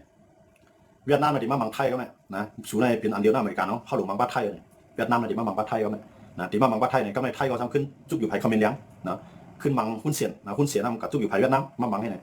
ก็ในที่ก่อเหตุมาเนี่ยตับซึกกันอเมริกันจอยไว้เนาะกำลังซื้อมาในหุ้นเสียได้มายึดเจ้าคำสินเสียหนูเนาะยึดเราตับซึกเจ้าคำเสียหนูเมื่อด้านในเขาได้มีลงปองจึง2 อันครับกับบุรีรัมย์กันนะลงปองจึงอันนึงเนี่ยจะเป็นหุ้นเสียลงปองจึงอันนึงเนี่ยเป็นเจ้าคำเสียหนูก็ในหุ้นเสียในซ้ำในตั้งใจทำหนึ่งในตั้งใจทำที่วันนี้2มาในตั้งใจทำอีกขีดที่ในเสียเนี่ยว่าอเมริกันในถอยปุ๊บเนี่ยยึดเอาเครื่องลักนักอเมริกันอันอยู่ไว้ที่เสียหนูนะครับอันอยู่ไว้ที่เจ้าคำเสียหนูครับก็ในหุ้นเสียในก็ยึดเอาที่ไหนก็เครื่องมาจูขีดแบบพวกเครื่องมาจูขีดปุ๊บเนี่ยอเมริกันก็ตั้งไว้ก่อนเลยซ้ำก็ในวันเกิดมาจุกเขียนในอเมริกันก็เพราะว่ามันมีรองเลือกตั้งในเมืองกัมพูชามันจะมีรองเลือกตั้งนะเลือกตั้งจะก่อนปีหุ้นเสียในเฉพาะก็ในอเมริกันว่าเมืองกัมพูชาในอันใจเมืองดิโมคราซีเมืองกัมพูชาในเป็นเมืองอันเจ้าหน้าอุปเมืองเข้าดอกปันแห้งผายซานคาเดอร์ในเมืองอเมริกันเขาในมาปันแห้งสมรังสีเขาเพราะว่าปันแห้งสมรังสีปุ๊บเนี่ย หุ้นเสียนก็มีคู่ต่อสู้กันนะพอหุ้นเสียนมีคู่ต่อสู้ปุ๊บเนี่ยมันก็ตัดขาดอเมริกาพอตัดขาดอเมริกันปุ๊บเนี่ยมาจู้ขีดเตรียมมาก็ไม่นะแต่ว่าอเมริกันเขาสร้างไว้นะก็เรื่องมาตกอยู่ในกำมือขีนะกำไรหุ้นเสียนอะไรกินต้องขีในน้ำแห้งไหนอ่ะหนามันก็มันกึ่มไหนอ่ะกำไรมันนำพันว่าขีในมาเอาคู่ของในเมืองมันในน้ำแห้งอะไรก็ลองหนึ่งไงกำไรขีในทำใครเพียวแก้งเขาสินตื้อก็ลองหนึ่งไงที่น่าจะได้ให้ได้หุ้นเสียนในขีในห่างกันพวกหุ้นเสียนในตัวหันว่าขีในเรียบห่างมันเอาเนี่ยมันในขึ้นห้องอเมริกันเข้ามาครับนะขึ้นใครขึ้นห้องอเมริกันอย่าไปเจอในจังหวัดตุนโนทำในอัมบาสังเสกัมบากัมพูชาพี่เดียวกัมพูชาว่างหมากเส้นนั้นเนี่ยตุนโนทำเนี่ยรัฐเจ้าอเมริกันไปใครจุกอยู่ภายตุนโนทำอีดิเนาะไล่ลัดไล่เฮ็ดนะอเมริกันนะครับนะแต่ว่าที่แน่ๆเนี่ยว่าเพราะว่ามันเป็นพรดีเนี่ยเขาอยู่ในเตียงมันนะมันเป็นพรดีมากเนี่ยว่าเมืองลูกนั้นผู้นำมันได้ให้กันคือก็เย้าสั่งว่ามันเชียร์ไทยเมืองแทงหนึ่งนั่นเลยพรดีเนี่ยมันก็ได้คิดก่อนกว่านะมันจะหนังเตี้ยในตุนโนทำมาเนี่ยมันจะหนังประธานาธิบดีผู้ก่อการดีปวนมาเตรียมใจตุนโนทำขนาดผู้นำเมืองอเมริกันเขาเนี่ยเขาได้จุกอยู่ภายดิโมคราซีดัสซีเขานะก็กล่าวไว้หลังมาในลองดิโมคราซีนั่นคำเพราะไว้กับคันดิเดตตอนทำเมืองอเมริกันเขาในขย้ำมาเรียวกันเนาะก็เลยเขาขึ้นมาด้วยแทนว่ามันก็เห็นมันจะหนังหุ้นเสียนะก็มันจะหนังมีหนังเหลืองนะเขาก็ไม่เขายังเตียงมาแทนมีหนังเหลืองเนี่ยพี่ถือก็อะไรให้อเมริกันในห้องหับลงปองจริงที่มันตั้งขึ้นมาเนี่ยเพราะอเมริกันย่อมหับมันไรอเมริกันแค่ว่าลงที่ล่างในเมืองมันเนี่ยตีปืนไฟเขียวกันเต็มที่เลยเตรียมมีขวัญทางเสียมิวตีอเมริกันเนี่ยเตรียมเก็บขวัญเมื่ออเมริกันให้อเมริกันเนี่ยย่อมหับลงปองซึ่งมันเนี่ยเสด็จมาลงที่ล่างในเมืองมันนะอเมริกันเนี่ยมีหนังเหลืองเขาเนี่ยตัวมันห้องพิมพ์หมอกไปเหมือนกันก็เนี่ยมันไปสร้างกลุ่มนี้ล็อบบี้ยึดในกันเนาะมันติดสร้างกลุ่มนี้ในเสด็จขึ้นกลุ่มตุนโนทำแทนนะให้ยอมรับซึ่งมันอย่าไปว่าสังนักซึ่งมันให้ซึ่งมีตุนโนทำจังหวะกูว่าในเข้าเตรียมรายหันว่าตุนโนทำชี้ซ้อมซึ่งมันสิลองนะเมืองอเมริกันในกูบอกให้เขาได้เตี้ยมือปานปราอุปมาว่าเฮนรี่คินดานว่าโจไบเดนว่าในเขาได้เตี้ยซึ่งมันนะเขาได้ว่าซึ่งมันในเป็นฝ่ายพ่นเปลี่ยนจังนั้นเนี่ยถึงว่าปานตุนโนทำในพี่น้องเขาด้วยกันเลยอเมริกันเนี่ยบาสังสิปอกลองซึ่งมันนะบาสังสิปอกซึ่งมันในใจเครื่องบินไล่รถเลี้ยวแต่ได้ตึกใส่เต้าคือเลยจุ่มลูกพื้นเขาเนี่ยอเมริกันเนี่ยบาสังสิปอกย้อนไปสังละย้อนเปิมมีหนองแหลงในการสร้างกลุ่มนี้เนี่ยการงบมีต่อตุนโนทำนะกลุ่มนี้ล็อบบี้ยิสต์มาเนี่ยมันเป็นกลุ่มนี้เมืองอเมริกันนะมันเป็นกลุ่มนี้เมืองอเมริกันก็ในทางเราหนึ่งกลุ่มนี้ตั้งมาเนี่ยมันเป็นก้นเมืองของอเมริกันแล้วก็เป็นกลุ่มนี้ของเมืองอเมริกันเนี่ยมันไหลเงินมาก็มันก็เป็นสร้างของในเมืองอเมริกันในเป็นพ่อดีแต่เมืองอเมริกันก็ในเพราะว่ามันกับล็อบบี้เนี่ยมันแสดงว่าลงปองมันแสดงกลุ่มนี้เมืองอเมริกันอันว่ากลุ่มนี้ล็อบบี้ยิสต์ในไหลเงินที่ซึกมันนั่นก็ไหลเงินที่ต่างเมืองมันก็ได้การงบมีต่อผู้นำเนาะลงปองซึ่งนั่นมันแสดงประธานาธิบดีตุนโนทำเพื่อการงบมีที่เนี่ยตุนโนทำไหลกิน2เด้งอ่ะไหลกิน2ตา1ไหลที่เงินที่กลุ่มนี้นะ2มามันจะนั่นกลุ่มนี้นั่นก็เตมาจ่ายขวัญในเมืองอเมริกันได้2ตาเนาะก็ในเพราะฉะนั้นเนี่ยเพราะว่าฝ่ายกลุ่มนี้ในเฮ็ดได้ดีเฮ็ดให้อเมริกันได้ซึ่งมาได้เข้ากันได้เนี่ยอเมริกันได้ติดตั้งเอาตื้อตั้งมาลงตื้อล่างให้มันแทนนะจังว่าถ้าว่าเข้าเตรียมรายหันตุนโนทำว่าสันดักซึ่งมันนะย้อนไปสั่งมันมีนอกมีในเนาะมันมีแผนการตาที่งมยีกันกัมพูชาในกลุ่มนั้นเนี่ยอะไรตุนโนทำเนี่ยไล่จ่ามันจุกอยู่ภายกัมพูชาล่ะซัมมันนี่ใส่ภายไทยในย้อนไปสั่งนั้นเนี่ยย้อนเปิดคุณเสียในกระจ้างกลุ่มนี้แล้วปียึดเนี่ยก็การงมยีต่อตุนโนทำนะย่อก็ให้ตุนโนทำในมาลงตื้อล่างในเมืองกัมพูชามาเข่งดอกขี่ย่อก็กัมพูชาเนี่ยตีพร้อมปานอเมริกันได้มาตั้งทัพคือตั้งที่มันมีทัพคือขี่ไว้เยอะก็ในคุณวันนี้เขาคุณเสียเขาซ้ำกับข้ออเมริกันให้อเมริกันได้มาตั้งทัพคือแทนเลยบอกว่าคุณเสียมันรักแหลมมากกว่าให้มาหาอำนาจทั้ง2อันแน่พวกขี่สุ่มจ้อยเขาดิเขาเดี๋ยวอเมริกันเข้ามานะเพราะอเมริกันพวกสุดที่เขาดิเขาเดี๋ยวจุกขี่มันให้จังไงครับจังไรว่าจะเอามาหาอำนาจ2เมืองในมาเข่งกันย้อนไปคุณเสียนะเมืองกัมพูชาในเป็นจังนั้นย้อนไปจังในกาปานโมเดลในธรรมะอัมเป้และอาธรรมะเนี่ยมันถึงกาปานนั้นมาเนาะมันจะกาปานธรรมะที่กับเป้อาธรรมะอะไรอ่ะมันกาปานโมเดลกันนะไผ่มีเชียงมึงกูบอกแล้วว่าไผ่มีเงินเป็นเจ้าเนาะไผ่มีเขาเป็นคุณนั่นเลยกันเลยมือเรื่องไหนก็มีเขาในเป็นค้าแล้วจุ่มไหนมาอยู่คนเดียวเลี้ยงอ่ะนะมึงกูบอกแล้วว่ามีเงินเป็นเจ้ามีเขาเป็นคุณว่ามีเงินเป็นเจ้าอะไรอ่ะว่ามีเงินในเฮ็ดก่อมหาอำนาจก็อะไรนะอยู่เรื่องมันจะหนังอิสราเอลทั้งอเมริกันเฮ็ดก่อกันนะเมืองอิสราเอลเป็นเมืองเล็กๆนะกล้วยกาแฟอะไรเขาเฮ็ดก่ออเมริกันในพวกภาว่างเขาอะไรเนี่ยเขาเป็นตัวหาเงินปานอเมริกันเขามีออกปานอเมริกันย่อมาจากนั้นว่าอิสราเอลเนี่ยต่อให้มันกว่าเฮ็ดให้ต่อคนเมืองอะไรก็อเมริกันได้เต็มว่าสังนักมันอย่างว่าย้อนเบอร์อเมริกันได้กินชอบอิสราเอลในนำแห้งนะว่าไผมีเงินเป็นเจ้าเนี่ยก็กับพวกมีเขาได้เป็นค้าครับนะกับปานเรียนได้เป็นจังนั้นที่ไรอูเขาอูน้ำมันนำคู่ของเรียนแต่ดินน้ำมันนำเนี่ยคู่ของเงินคำคู่ของในเมืองมันนำมันเลยเป็นค้าย้อนมาพอสู่ปานเขาได้จอยสู่พอสู่ปานเขาเดี๋ยวจุ่นในมาบังสู่เปิ้นใครเขานำในเมืองเขาเนี่ยเดี๋ยวมาจากนั้นเนี่ยเขาอยู่ทางในเมืองใต้เขาในเมืองของตุ่มจูเขาเนี่ยเมืองเขาเนี่ยเป็นเมืองมักมีคู่ของเนลินแต่ยสตาตั้งหลายคู่ของในเตลินเนลินในนำตั้งแต่ใต้ปังหลายเนาะเนื้อปังหลายตั้งแต่เนลินเปลี่ยนพ่อนดีตั้งหลายไผมาเฮ็ดก่อเมืองเฮาไผก่อหลายเมืองหลายเฮ็ดก่อหลายหลวงปองจึงเฮาเนี่ยเมืองนั้นได้พ่อนดีก็ตั้งนำเหมือนจังหนังรัสเซียเฮ็ดก่อซึ่งมันเลยขายเครื่องกองกลางปันซึ่งมันจังมันตั้งหลายก กำไรขี่เฮ็ดก่อซึกมันขี่ไล่คู่ของเดลินแต่ลินแนะนำเขาตั้งนำเขามือจูเมืองขี่แต่ว่าเมืองเขาได้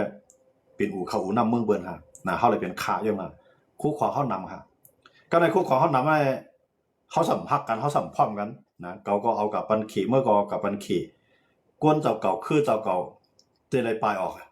อันอยู่รอดนั่นเผอมีกองเผอมีอันน่ะก็นั่นน่ะอยู่รอดกว่าก็อันอยู่จำสินกินจำทำได้อยู่ไรอ่ะนะก็อันลักลิง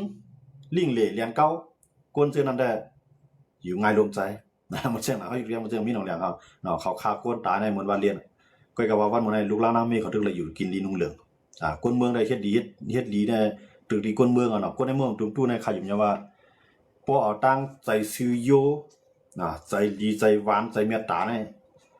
ใครอยู่เนี่ยว่าคนในเมืองของตุ้เนี่ยก็มาเคียงได้ขนาดได้เป็นที่หนึ่งของกำพายว่ะก็ลองให้ดีนี่กันนะก้อยกะว่าแห้งเลยห้ำไรลีเนี่ยก็มันเป็นกะปานอาธรรมะเป้ธรรมะไปแล้วขนาดเนาะอันอาธรรมะอันติ๊กๆนั่นเป็นไผเป้ไปแต่ว่าอันไผธรรมะนั่นอ่อนๆลงกว่ามันมีกองมีเขียนแล้วนะกูบอกแต่พวกอยู่ไผธรรมะเนี่ยมันโมโหโมเปียวโมลาดโมจาโมโหโมส่วนโมตุ้มมันก็อยู่กับอะไรกูบอกกะปานหมดแล้วในกาไข่โมลาดกาไข่โมโหกาไข่โมห้วยนะพวกมีอินเฮียงกองกลางมีอินเฮียงซึ่งกันแก่นแข็งมีวันที่กับปีวันไรอย่างกูเมืองเนี่ยกูเมืองเนี่ยมาเขในรัสเซียเนี่ยอินเดียเนี่ยอเมริกาเขาเนี่ยเมืองใหญ่จังไหนเขาใครเป็นมหาอำนาจทั้งหลายจังไหนเนี่ยเขาเลือกเส้นตั้งตีเฮ็ดก้นดีค่ะก้อยกาเขาเลือกเส้นตั้งตีเฮ็ดคือเลยให้เป็นยุคเขาให้เป็นก้นดีเขาได้เลยปีเบิ่นเขาได้อุปเปิงพ่องงามเบิ่นเมื่อนั้นได้เขาได้เป็นก้นเตรียมปืนข้างก้อยเขาได้แข็งแข็ง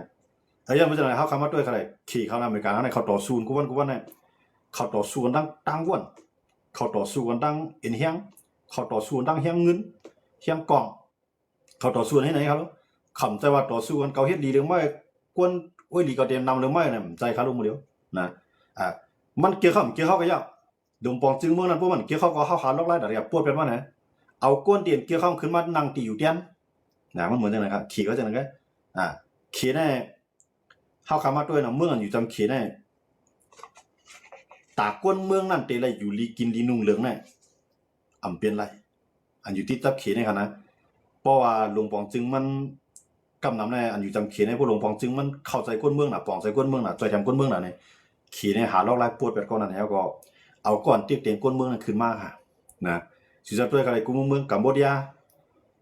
กูว่าในก้นเมืองกัมพูชาและกำลังการเมืองกูเกี่ยวข้องในรองหุ้นเสียนเขาแน่ว่าเขาเฮ็ดผิดในคนเมืองเขาเนี่ยลาดไรเพราะว่าหลุดไรยุกหลุดไรย่องใจก็ใจมันก็มันกูว่าในคนเมืองกัมพูชาเขาในห้องหุ้นเสียนในโปนะมันเหมือนเสียงใครเหมือนเสียงพวกเขาว่ามามันพวกใครป่วนใต้เนาะใต้ก็โปเขาโปเท้าเขาเนาะอันปันยังอาซีแล้วก็โปเท้ายศซิเขาอันปันยังเจ้าบางภาคก็โปเท้าบางภาคเขาใครก็ไล่เรียนน้ำหุ้นเสียในเหี้ยมากเนาะนำจะว่าใครเตียกตั้งใต้เนาะแล้วมันพวกใครรอดไรนะยังไม่ใช่ไหนมันใครกันเนี่ยตั้งนั่นเบียร์หันเนาะเขาอ่อนกันยุกยองโปมันเสียงก้นปัญญามีหนังอย่างก็มันก็ได้ห้องมีหนังอย่างโปนั่นอะไรนะก็เข้าได้ทำใส่ก้นปัญญาแล้วเนาะเขาก็ห้องก้นมือก้นเรื่องก็จังว่ายังไม่ใช่ไหนก้นอันตีมันเฮ็ดดีนะเนี่ยกำลังในพวกอยู่จำเมืองเขียนในสู้อยู่รอดได้นะตีได้ให้ตีได้ฮัดหันตีได้เมือกจอดได้อยู่รอดได้พวกอยู่จำขี่กันนะก็ในเพราะว่าใครเป็นก้นดีๆก็หลูมีเมืองใหญ่ๆปันแห้งนั่นนะเหมือนเจ้าหนังเกาหลีใต้เขาเกี่ยวปานเขาไต้หวันเขาจะแน่สังเกตว่าคำมีอเมริกันอยู่ด้านหลังเนี่ยเขาก็เลยกลมจุกขี่หมดนะเมืองเขานั่นก็เจ้าอาณานั่นได้ยิบเมืองยันเบิกเขาจะแน่เขาก้นดีนั่นขึ้นมายิบเมืองยาวก็เกื้องกับจู้อเมริกาเขาก็ฮัดเขียงตาดอกขี่ก้นเมืองเขาก็เลยอยู่ดีกินดีเมืองที่อันผู้นำห้อมฮัดเขียงตาดอกขี่นั่นก้นเมืองในก็ผ่านวัดกับด้วยเขาเลยลาวเขาเมืองลาวในอะไรเมืองก้อนขอมาในเข้าตั้งหลาย10 ปีต่อถึงหมดในเมืองลาวเขาเนี่ยเส้นตั้งเขาตึกเป็นเส้นตั้งเมืองใต้เขาค่ะปานนอกหน้าปางเนี่ยเป็นเส้นตั้งสื่อยางซิตี้นะตึกเหมือนเมืองเขาไว้ก็ในโคเมืองลาวเนี่ยออกเงินออกคำออกตั้งน้ำขี่มาคูดลงปองจึงลาวคูดเนี่ยมีคนเมืองลาวก็ไหลหัสานขั้นไหลเอาบรรจุขี่ได้ดิลาดการเมืองเนี่ยเตรียมได้ลาดกว่าต่างมิ้วตีได้ลาดปันแห้งลงปองจึงไม่เร็วไว้เพราะว่าภายไรลูกขึ้นว่าสันขัดลงบองจึงยับตัวคอคำเดียวเนาะเมืองลาวก็คนเมืองลาวก็กดผ่าน กำไรเหมือนจะนั่งป้อแห้งซึกว่าได้เมืองตีเขาเกื้องอ่ะสู้เขียนในป้อแห้งซึกในเขาได้เกี่ยงเคียงย่อมาเขาหลวเอาซึกนั้นอำใจกับต่อสู้ต่อต่างเมืองเขาหลวเอาซึกนั้นไปเตี้ยเตียงก้นในเมืองของเขามันได้เป็นเช่นนั้นครับนะเหมือนจะนั่งกัมพูชาในแห้งซึกของมันในเก็บไว้ตัดพวกต่อสู้ต่างเมืองไหนก็ได้เขาเลยมามังไทยในเครื่องวิญญาณมิเชลังนะลาวเขาก็สังเกตว่าเขาเลยกับตึ้งเมืองไหนเมืองหนึ่งในเขาก็ต้องได้เกียรติคิดแล้วในเมืองเขานั่นเนี่ยนะตาได้เกียรติคิดมันก้นเมืองเขานั้นคำสังเกตคิดเขาก็เลยเกียรติคิดผู้นำของไอ้สองคนนัดตึกเขาอย่ามาลุงปองจริงเขาเฮ็ดก็ขี่นะเครื่องนักได้ซื้อมาไว้นำนะไว้กับใจตอนตาต่อสู้ต่อต่างเมืองเอาไว้เตียกกวนในเมืองเจ้าเก่าอย่าให้ลุกขึ้นมาลาการเมืองเฮาสั่งเฮ็ดนั่นนะเมืองลาวกับเมืองคอมมิวนิสต์อยู่จำเขตในเมืองนั้นได้เนี่ยเนาะมันจังเมืองตรงตัวเขาเนี่ยพวกเครื่องบินว่าในตั้งเครื่องบินเมืองมาในเครื่องบินเมืองไทยเนี่ยบ่เคยเปิดตั้งนำมันก้อยกะเครื่องบินเมืองไทยได้ฮัดออกกับตึกนอกเมืองเครื่องบินเมืองมานอกเมืองน่ะฮัดตึกไผนะหรือสิว่ากรมหูดอกเขกรมหูดอกอินเดียกรมหูดอกรัสเซียเมืองไหนมากกรมหูดอกหมดอ่ะนะต่อบ่ถึงกรมหูดอกเมืองไทยอ่ะซึกมันนะย้อนเบิ่งหางนี่ย้อนบ่เตียกเตียงก้นเจ้าเก่าเฮ็ดให้ก้นในเมืองเฮานั้นฮักกันพร้อมกันแล้วก็พร้อมต่อสู้ต่อลงปองซึ่งก็ในว่าพร้อมต่อสู้ต่อลงปองซึ่งในลงปองซึ่งก็หลงมีให้ไปเตียกก้นเจือนลุกขึ้นต่อสู้เนี่ยก็ในเพราะว่าลงปองซึ่งนั้นก็มีปัญหาต่อต่างเมืองเนี่ยเหมือนจะนั่งซึ่งมันก็มีปัญหาต่อว่าเขาอยู่แดงกันในเมืองเฮาคั่นเนาะนั่นก็มีปัญหาต่อเก้าก้างเพราะว่ามันก็มีปัญหาต่อขี่ในขี่เดียวว่าเอาเก้าก้างว่าเอาในเจ้าคือในเมืองเฮาลุกขึ้นมั่งๆย่อมมันจะในมานก็พัดแข่งดอกขี่กูขี่นั้นปันดังจุ้มขึ้นมามั่งมันเตียนก็ในเพราะว่าลงปองซึ่งมันได้แข่งดอกไทยก็ได้ปันแฮงไต้ว่าย่างเผือกว่าย่างแรงว่าก็ได้มาในก็พัดแข่งดอกเมืองไทยพวกแข่งดอกเมืองไทยของเมืองไทยปันแฮงจังได๋ก็เลยกลมจังว่าซื้อเครื่องนักมานำดันคือก็มันดักขึ้นเตียกขึ้นกวนในเมืองแต่อาณาจักรก็มันคือเมืองนี่เมืองเตือนจำเขียนได้เฮ็ดจังได๋อยู่รอดกว่าได้ดีครับนะก้อยกับกวนเมืองซะก่อนอยู่รอดนะทุกค่าคันใจสิจัดด้วยครับกวนในเมืองตุงตู้เขาเนี่ยเมืองไหลที่รับกวนเหตุการณ์อยู่นั่นมีเมืองไหลที่กวนเมืองตุงตู้ค้ำเลยกว่าเฮ็ดลูกน้องเขาตัวหนังกวนเมืองกัมพูชาในผ่านในเมืองเฮาติกวนในเมืองหุ่นตุงตู้ค่ะกว่าเฮ็ดลูกน้องกวนในเมืองกัมพูชามีทั้งนั้นกวนในเมืองลาวในเมืองตั้งในผ่านในเมืองเฮาค่ะมื้อเลยได้เฮาผ่านในเขาไปแล้วนะเมืองตั้งในลาวเขาในปลายมามีเขาในอยู่ภายใต้เฮาติภายใต้เมืองตุงตู้เฮาติกวยกับกวนในเมืองตุงตู้ก็เฮ็ดลูกน้องกวนเมืองลาวก็มีทั้งนั้นครับนะอันในเมืองอันกวดที่สุดในอาเซียนเฮาค่ะ10เมืองใน2เมืองในกวดได้เพิ่นหมดลาวกัมพูชากวดได้เพิ่นเมืองตั้งกวยกับว่าในเมืองมานเมืองตุงตู้เขาเนี่ยกวดเลยเพิ่นหมดเป็นไว้ที่1ครับนะใน11เมืองในกวนเมืองตุงตู้ครับกวดเลยเพิ่นหมดค่ะในเขาย่างหมดเดียวยังบ่สังคัญตั้งแต่เดียวในอาเซียนในเฮานำอีหรือเพิ่นก็คือเพียงที่เฮาก็จะเรียกย้อนบ่สังคัญย้อนบ่ซึกมานลงปองจึงเฮานั่นกว่ากลุ่มโหดของเมืองขี่กลุ่มโหดของเมืองขี่เสียมกล้ามเมืองอะไรก็นะอันตีเอาเครื่องกองกลางขายมันซึกมานั้นซึกมันได้กลุ่มโหดของหมดตอนตัดไรอาณาเข้ามาก็เตียกคนในเมืองเก่าคัดใจปันตั้งหูคัดใจปันปิงหยาคัดใจให้คนในเมืองเก่าลักเหลี่ยมแซมกาสิเลยให้เขียงตาอะไรเปิ้นในลุมผ้าในเนี่ยซึกมันจอหน้ามานเขาอันอยู่จำขี่เลยกินจอมขี่วันมื้อนั้นฮัดมีป้ายวนแต่ได้ขี้เขียงเบิ้นครับกูว่าในสิจะด้วยครับในสภาในเมื่อเขาลาดว่าในจังเขาฮัดเอาอยู่กับนอกเมืองมาเตียกนึงค่ะนี่ว่าเมืองเฮาในป้ายมามีเฮากอดก็คือคนเมืองเฮาในป้ายก็คือเนี่ยเฮาข้ามได้หันสิบอกในสภาเขาได้มาลาลองซื่อนะย้อนมาครับย้อนเพื่ออาณาซึ่งมานั่นอยู่ไว้ก็เลยติลุกขึ้นมาลานในเขาได้ปล่อยก้นเขาลุกขึ้นมาศาลคัดกำเดียวบ่ว่ากำในประธานสภาเนี่ยนายกมันก็เป็นก้นของเขาครับเพราะว่าก้นอะไรเดียวออกมาลาดปุ๊บในลาดออกนอกเปลืองประธานสภาว่านายกก็ได้ใจเฮานั่งนะสภาลาดในสภาเขาอยู่เรียงกันเนาะมันได้เป็นจังนั้นกำในก้นนึงได้ขึ้นมาศาลคัดเนี่ยจังละนะต่อถึงมันบ่ได้ก็มีไผละว่าเมืองเขาคันได้ยามเป็นเมืองสัตย์วันมื้อนั้นตกก็คือยาวเนี่ยยามที่สุดเนี่ยก็ตกอยู่ภายใต้ลาวเนี่ยสิจะวนด้วยครับเมืองลาวเนี่ยเป็นเมืองเล็กๆนะเมืองลาวเนี่ยเป็นเมืองเล็กๆยาวกว่าเมืองกัมพูชาเนี่ยก็เป็นเมืองเล็กๆค่า2เมืองเนี่ยเป็นเมืองอุปเปิงเลยของมันอีกกันนะกัมพูชาได้ซื้อเนี่ยเป็นดิโมคราซีเลือกตั้งก้อยกับมันก็ลักตั้งให้หุ้นเสียใน30เกือบ40ปี30 40ปีเป็นผู้นำวันเมืองมากครับเฮียงเลยเขาเอาซึกยิบเมืองมาตั้งกันได้ลาวซึกยิบเมืองมาตั้งกันได้เมืองหุ่มตุงตู้ในคู่ของสภาวะแต่ยังสตาร์มีดังนั้นในแห่งแรก GDP เฮาป้ายบางมีเฮาตกก็อยู่ภายใต้ลาวและกัมพูชาแบบนี้ ยังบ่ซั่นน่ะยันบ่ซึกมันนะยังบ่ซึกมันแต่ว่าซึกมันในกูว่าในคำต้อนรับรู้ว่าที่ปกป้องคนเมืองเขาลาดเอามิ้วเหลียวไว้ในงานดอกในงานต่อ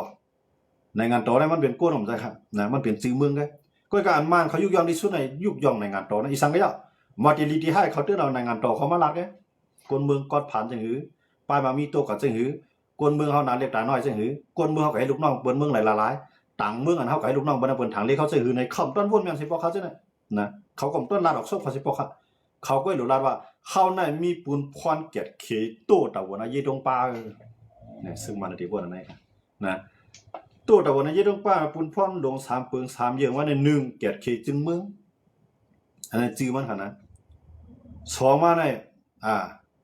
ตายินตามาปิวก็เยตัวเยเนี่ยคั่นเนาะเจ้าคือเตรียมไรเตียงากันได้เป็นพูนพรเฮาเนี่ยจ่องมันใจจ่องเฮ็ดจ่องครับอันเฮ็ดให้เจ้าคือนึงเลยคือนึงตึกกันยิบกองกายขึ้นบางกันหิมติอยู่ที่เช้ากันน่ะเปลี่ยนไผก็วางแผนครับเปลี่ยนศึกมานะใครให้เจ้าคือในบางเจ้าคือนั่นน่ะปันเจ้าคืออันแทงตั้งรอดแล้วอีดอนให้เจ้าคือนั่นญาตั้งติ๊กเต็งอีดอนเฮ็ดอันนี้ให้2คือในบางกันผู้2คือในบางกันอันไหนคืออะไรคือนึงซึ่งมาในเข้ากับจิมอ่ะสู่มีกองเอากองกับมังแลสู่มีเงินเอาเงินเอากับใจได้พอสู่ไรมาสร้างมันเฮาขึ้นแล้วกับมังแบบจุ่มนั้นพอจุ่มนั้นขึ้นแห้งอ่อนขึ้นมันก็ขึ้นเรียนหาซึกมันกำลือซื้อมาทั้ง2จุ่มเรียนหาซึกมันกันเฮ็ดอันนี้มันเอาใจลอกลายอันไหนสิแลมันเคี่ยวกวนในเพิ่นผิดกันเคี่ยวกวนในวันผิดกันเนี่ยตาได้เลยเป็นคิงกังคิงเหียงกว่ามื้อหน้าซึกมันในเฮ็ดจังได๋ครับนะย้อนบ่จังนั้นว่าเฮาขามาด้วยเนี่ยในเมืองโครงการของเฮาค่ะในข้าวยามมื้อเหลียวนายกวนหลีอยู่ซ่อมสินกินจ้อมทำนั่นเตรียมไรกัดเย็นเฮียงล่ะเนี่ยเพราะว่ามันดีๆเนี่ยอันนั้นตีลินก็ว่าเฮาก็ต่อสู้มันก็เป้มันนะครับเนี่ยสุดได้ปลายมันปลายบ่สุมปลายเขายีเวลา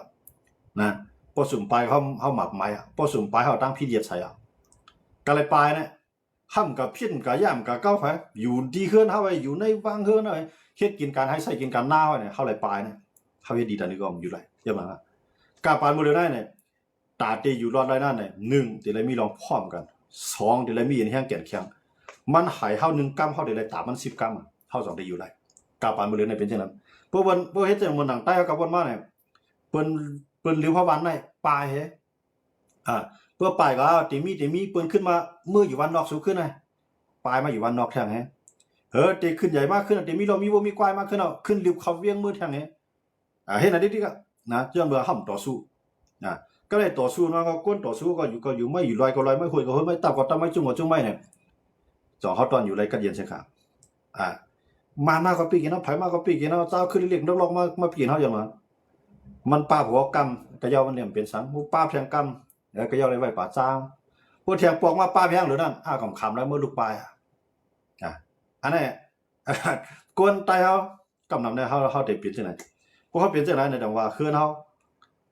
าขอยู่ยาวานเฮาเนี่ยใครไปมาเก่าเฮาขอยู่กัดเย็นๆเฮาเนี่ยก็นาสุในขายบ้านเฮาเลยเพิ่มคล้ายๆหาร่างผิดโป้ใส่นะนั่นก็หาไล่ตัดยึดหลายกำลังมาเฮาเลยไปจังแล้วกาปานมื้อนั้นโป้ใครอยู่ไล่โป้ใครอยู่รอดเนี่ยหลมีใจหายใจหัดหานใจเมือกไว้กับว่าใจเมือกคือเจ้าเก่าเมือกนั่นสิว่ากะเมือกปีกินเปิ้นได้กวยกับพวกมันเฮ็ดเฮา1กำเนี่ยเฮาหลุดตามัน10กำในเฮาอยู่ในเตียงกูมือให้จังนั้นก็รู้อเมริกาเนี่ยเขาได้อยู่ในเตียงในอเมริกาเนี่ยไอ้ได้มามังก้นเขาตาย2กอไว้อเมริกาเนี่ยกับมังไอ้ให้ตาย6ปากกอมันฮะในเขาอยู่ในเตียงมันนะหามาเนี่ยมามังอิสราเอลใส่ขีปนาวุธนะยืมมาหาเองลูกอเมริกาอิสราเอลเนี่ยกับมังเจ้าหามาเขาเนี่ยตาย70,000ยาวก็เฮือนวานเฮือนเย่เขาลู่เหลียวหมดอันนี้อายัดว่าตัวพ่อนึงเอียดเนี่ยเข้าได้ตัวเขา10ปูนเนี่ยตาได้อยู่รอดไทยก็ใจได้นั่นเขารู้หมดแล้วเปิ้นว่าไทยในเกียกลองกัดเย็นลองง้ำเย็นใจขนาดว่าเขาหักลองกัดเย็นเฮาง้ำเย็นก็เขาก็หลุดต่อสู้ต่อสามารถให้เฮาถอยเฮากูเขาได้คำมองได้เนี่ยเพราะว่ากัมพูชาเนี่ยมายื้อใส่ก้นเขาเนี่ยยื้อก่อมบ้างก่อนเนาะเฮามาห่างหมากไว้ขาดกว่าเนี่ยเกาก้มมันได้นะไทยเนี่ยกับมังกัมพูชาเนี่ยกว่ามังถึงป ก้อยเปียดสังไรทั้งก็ตะปองนี่แหละทั้งเมืองทั้งเวียงนะไทยกับมังเนี่ยไทยว่าเนี่ยโปสู่เฮ็ดเฮา1ปูนเนี่ยเฮาหลงมังสู่10ปูนน่ะให้สู่อย่าเฮ็ดให้ดอกเฮาไหลทางวันมื้อหน้าอันนี้ใต้เฮาเดียวเก็บใจข้อความจังได๋นะจอนเมืองน่ะเฮาก็เฮ็ดเขาตั้งก้อยกำไรหมายถึงว่าเขาได้มาเฮ็ดเฮาไหลพวกเขามาเฮ็ดเฮาปุ๊บเนี่ยหนังคือเขาเต็มเฮ็ดเฮาแทงวันมื้อหน้าแล้วนั่นเฮาได้ดื้อเนี่ยเฮาได้เลยลึกเขาด้วยเขาเลยกูคือเนี่ยมีจะปลายพวกจังนั้นหมดอ่ะก้อยก็ใต้เฮาในตึกสอนกันมาเวลานี้ใต้เฮาในกำลังเฮาสอนกันว่าบ่เฮ็ดดีที่ไหนดีอ่ะธรรมะตื่นเลยเปียธรรมะธรรมะตื่นเปียเลยธรรมะละใต้เฮาได้ตึกสอนกันที่ไหนครับมันมื้อนี้นะกัดด้วยอเมริกันเขากัดด้วยขี่เขานะกว่าด้วยอิสราเอลเขากัดด้วยรัสเซียเขาเมืองเขาจะไหนเป็นเมืองมหาอำนาจฮะเป็นเมืองขึ้นใหญ่ในกำผาลุงฟ้าในพายที่เป็นเจ้าเมืองอะไรที่เป็นเจ้าในอยู่ที่เขาตั้มเปลืองมันหมดนะแต่ว่าพวกเขาใครอยู่ไรพวกใครอยู่ร้านได้เนี่ยใต้เขาในหลวงมีแนวตั้งป้ายบนมันจะสื่อขันผ้าพวกใต้ใครแข็งพวกใต้ใครมีเมืองพวกใต้ใครอยู่รัฐไรจึงเปื้อนนะจะสื่อขันผ้าในเวลานี้พวกว่าจุ่มไหลคุ้ยเอาพวกว่าจุ่มไหลมันคุ้ยไรเตียบคล้องเอาตัวมันมาเอาโคนมาจะสื่อขันผ้าจะไล่ในเสร็จแล้วไตคือเครื่องมาฮะนะไตอันว่าในเปลี่ยนเงาขามปืนอันว่าสยามเปลี่ยนเงาขามปืนอันว่าไทยในมาค่ะไตเนี่ยลูกตีไตในม่านตามค่ะนะก้อยกาให้อะไรวันมันในเฮาอ่อนๆล่ะในไหว้สีเจ้าสื่อขันผ้ารับตาลืมเมืองว่าไปเท่าอย่างนั้นเลยใต้ในสวนกันมาสวนกันงุ่มง่ายรับสิ่งสวนกันกูเพราะมาด้วยเนี่ยเจ้าคือในเมืองใต้ในหายหรือใต้กูคือค่ะคือเรียกคือหลอกก็อยากเขาเดินหัดหายใต้ดิ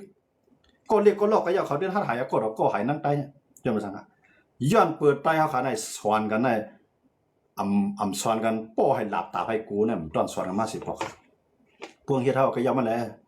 มันหูสั่งหลงไม่พูดหรือมันก็ยอมมันแหละเมื่อปลายมันนี่แหละ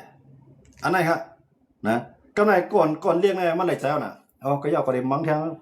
คือก็มันก่อใหญ่ได้ปลายใต้ไหนเป็นปลายวันไหลปลายวันน่ะนะ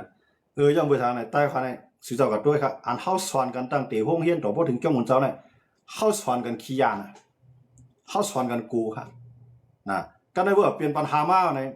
เก่าก็แค่ปุ่นพรไม่ก็ให้ปุ่นพรก็ว่านะเมื่ออย่าไปเฮ็ดก็ว่านะเมื่ออย่าไปว่าก็ว่าอยู่นะเมื่ออย่าไปกว่านะเพื่อนคือวันในบรรจัดปีนึงเปลี่ยนก็อย่ามังไอ้ก้ามให้ปีก่อนสองไอ้กี่ปัญหาไว้หลังมั้ยนะใต้ดำใจจังเนาะไอ้มึงมังเลยมึงมังเลยมึงคำต้านเลยก็บนตามือตาไปในก็ปลายมันก็ปลายก็นะอันนั้นได้ใต้ไหนพวกใครเก่งแข็งเฮาหลุเลยเยืองเมืองอันที่เปิ้นขึ้นใหญ่เฮาไปวนเฮาไล่เฮ็ดเฮาไหนหลุเรื่องใหญ่หลุเยืองไล่นะอย่าไปยุ่งยาว่าเขาเฮ็ดดีนะเขาตื้นติดไรลีเคลื่อนเฮาก็ตื้นเลยเปียดนะให้หน้าเฮาเปิ้นตื้นยืดตัวเขาเลยมึงปวงในเมืองใต้เนี่ยมึงได้ประจานเฮาว่าไหนกันล่ะมีจุ่มยิบกองกลางจุ่มหลายสังลามาเฮ็ดให้เราได้หลายมื้อน่ะมื้อในสุเจ้าด้วยครับออกวานว่าในจุ่มยิบกองกลางบ่เตรียมเสียลูกวานได้ก็วานปุ้นให้ก็บ่ได้คักกี่คำล้านลาดเมียนล็อกก็ญาปามเงียบเนี่ยนะมันจะว่าขี้โทขี้ก้ากับเรียพวกญาหลานเอาบ่รู้ป้านลงไปเอามั้ยเนี่ยเมืองไทยเอาเดี๋ยวจังว่าเฮาสอนกันให้ดอกกันให้ดอกก้นให้ขึ้นแกนะพวกเพิ่นมาเพิ่นก้นให้ขึ้นพี่น้องได้หยิบแม่ตีน้ำไหลเอากันตายไปเพิ่นมาได้ไม่ซังต้องปานอันนั้นน่ะว่าเฮาคากะปานมื้อในใครใต้เฮามีแนวทางไปวนให้มีน้ำใจใครเกียรติคิดจะคือดาเสให้มีน้ำใจใครจอยกันดาเสเพราะว่ามันมาปีกันเฮาน่ะอย่าไปถามว่ามันฮู้สังเลยมันเฮ็ดลงอย่าไปถามนะตบปันมันป้อให้หลับตาให้กูเนี่ยป้อให้จังนั้นได้มีแผลปีกินใต้มึงกูบอกในบนเด็กเข้าวันใต้เนี่ยมัดเข้าบนเด็กเข้าวันใต้ในบนวนใต้เขาในเสียลายเขาน้ำหนาวใต้เขาในมียากล้องยาเบื่อมัดกินน้ำเขาเนี่ยมื้อได้บนสวนแสงข้าวเหนียวข้าวหลีพระหวานหูไว้ในมอบนตามหมดนะจังว่าเข้าใจลีเฮียงกวนใต้เขาเนี่ยนะการใจลีแน่มันหลุดใจลีเมียนโกมันหลุดใจลีเมียนตีมันค่ะเข้าหลุดใจลีดอกจื้อคือเขาก้อยกะว่าจื้อคือปานนั้นน่ะเพราะว่ามันวนได้ลูกลามเขาเนี่ยเขาหลุดสั่งสอนมันน่ะกูเมืองนั่นที่ว่ากวนเกลียกให้กับยุ่นอ่อนดอกกวนใหญ่กวนคือใหญ่ใส่กับอ่อนดอกกวนคือเรียกได้มีเมืองหลายเฮ็ดหรือสิใต้ค่ะนะเพราะว่ามันมีแต่ได้ใครเจ้าคือมาในจ่องเขาวนว่าเขาได้อยู่ภายในเจ้าคือสิพอกูว่าไหนเขาย่อมผับตัวเพราะว่าเขาเป็นเจ้าคือน่ะมันเขา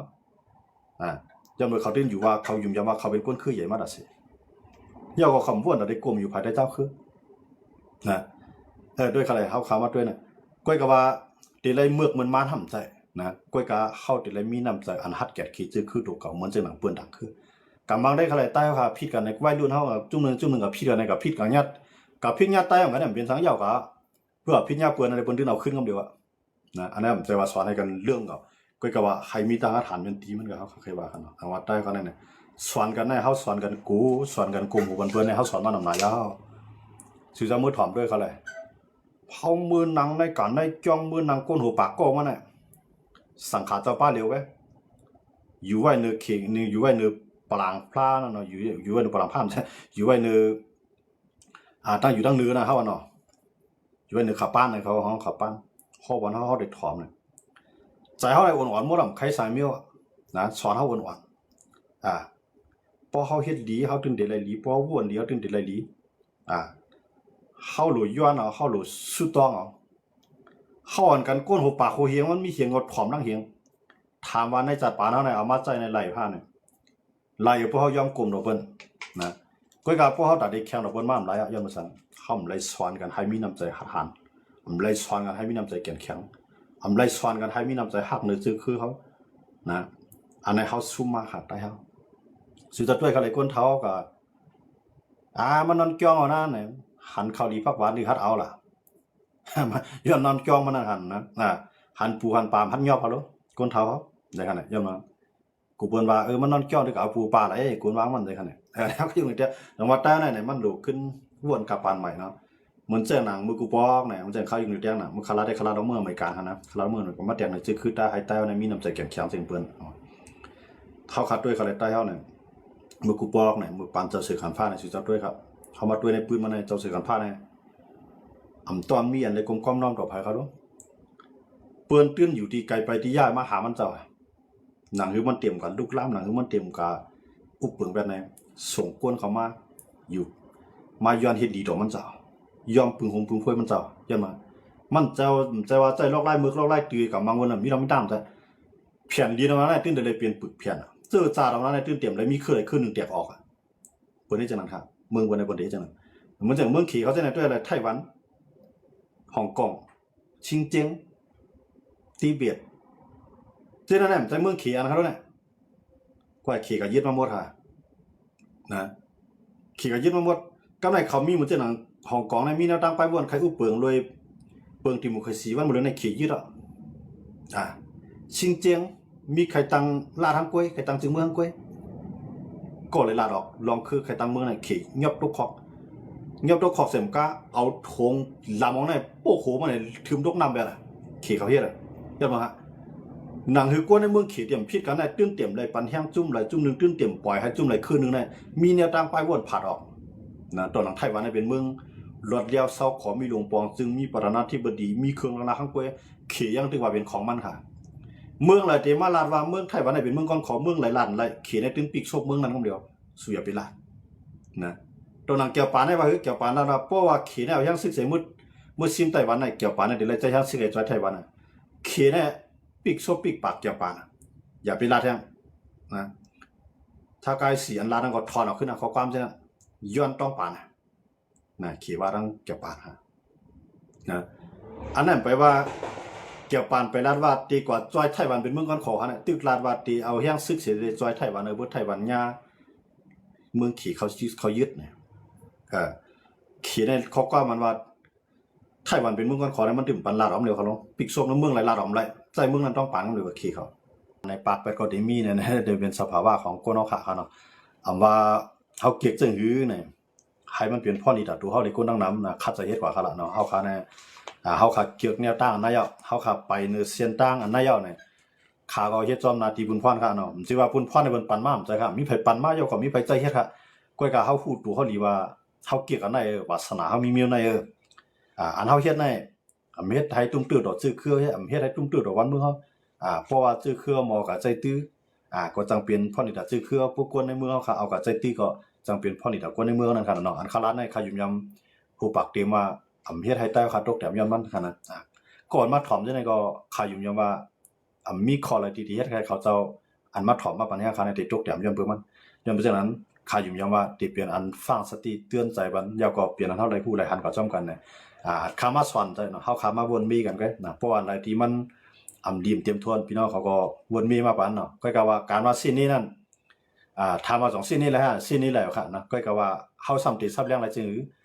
นั่นได้เฮาได้เลยตอบขึ้นจริงในนั้นได้ก็เฮาขาดที่ก็ที่หาลอกไลน์มันสิเลยตอบกว่าซับเรื่องกว่าก็กะความตอบความซับเรื่องนั้นได้ก็จือว่าที่ถูกใจพี่น้องเขากูก็นั่นก็ค่ะเนาะมาปอกมาอะไรมาก็มันก็ต้องมีสิมันก็ที่จะมีลองยุบย่อมอยู่นั่นค่ะเนาะ